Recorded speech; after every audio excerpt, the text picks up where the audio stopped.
Bismillahirrahmanirrahim. Assalamualaikum warahmatullahi wabarakatuh.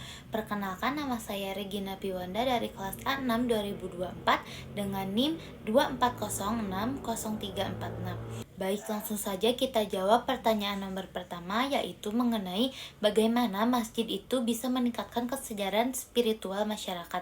Nah, menurut saya yang pertama itu masjid dapat menyelenggarakan kajian agama secara rutin, misalnya dengan tema-tema yang relevan dengan kehidupan sehari-hari, misalnya seperti keutamaan sholat, serta hadis-hadis atau etika dalam agama Islam itu seperti apa.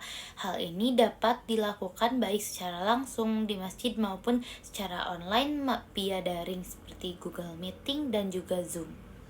Nah, selanjutnya jawaban soal yang kedua yaitu mengenai program apa yang bisa dilakukan untuk mendukung kesehatan jasmani dan rohani jamaah.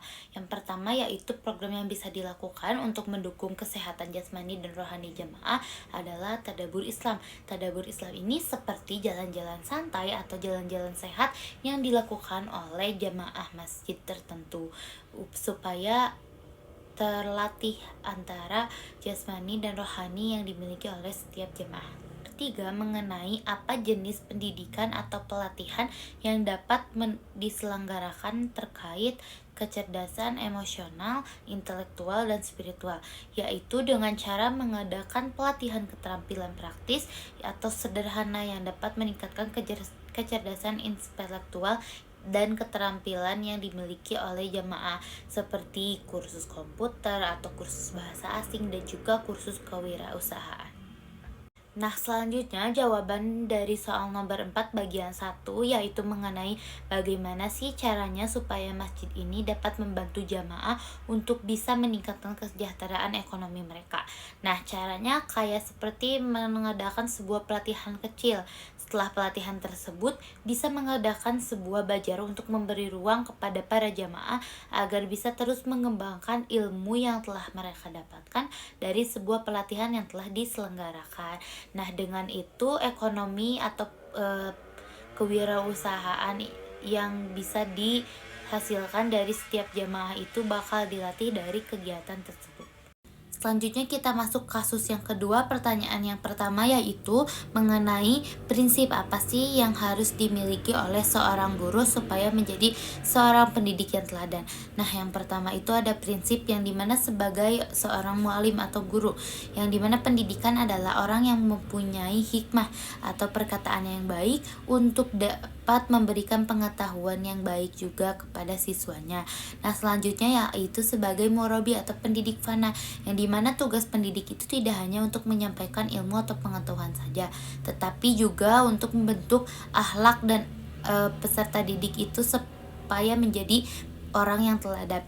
Nah, selanjutnya juga ada yang sebagai muzakir atau penasehat, sebagaimana Rasulullah SAW mengingatkan bangsa dengan peka. Nasihat diberikan dengan penuh kebaikan dan juga kasih sayang yang diberikan oleh Rasulullah SAW. Yang terakhir yaitu prinsip sebagai mursyid atau pemimpin. Pendidik juga harus menjadi pemimpin yang memahami kebutuhan dan tantangan peserta didiknya, serta mendorong peserta didiknya untuk bisa berpikir kritis dan memecahkan masalahnya. Langsung saja kita jawab soal nomor 2 dari kasus nomor 2, yaitu mengenai 3 strategis praktis apa yang bisa diterapkan oleh Ustadz Hasan. Nah, strategi yang pertama yaitu Ustadz Hasan harus bisa mengetahui latar belakang dari masing-masing peserta didik. Nah, strategi yang kedua yaitu Ustadz Hasan juga harus bisa memberikan dorongan atau motivasi dari hasil pengetahuan Ustadz Hasan mengenai latar belakang peserta didiknya.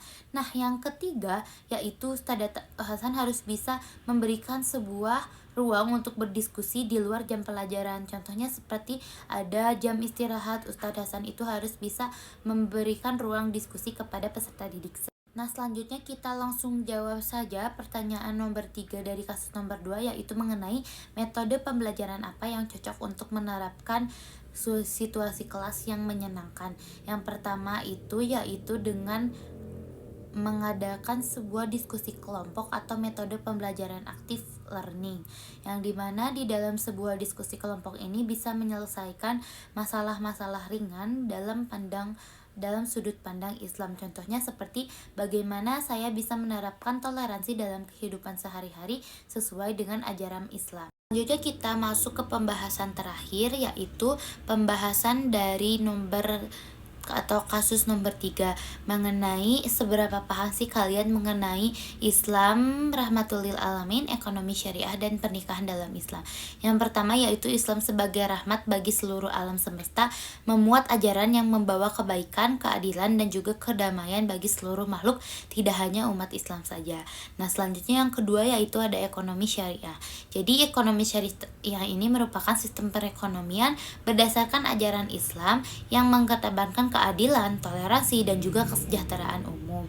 Nah, selanjutnya yaitu ada pernikahan dalam Islam, yang dimana pernikahan adalah suatu akad suci atau mistakan gozriza antara seorang pria dan juga seorang wanita untuk membentuk sebuah keluarga yang damai, penuh kasih sayang, dan juga perhatian. Tujuan pernikahan dalam Islam ini adalah untuk menjaga kemanusiaan, memperbanyak keturunan, dan juga memperkuat nilai-nilai keimanan dalam melalui pernikahan.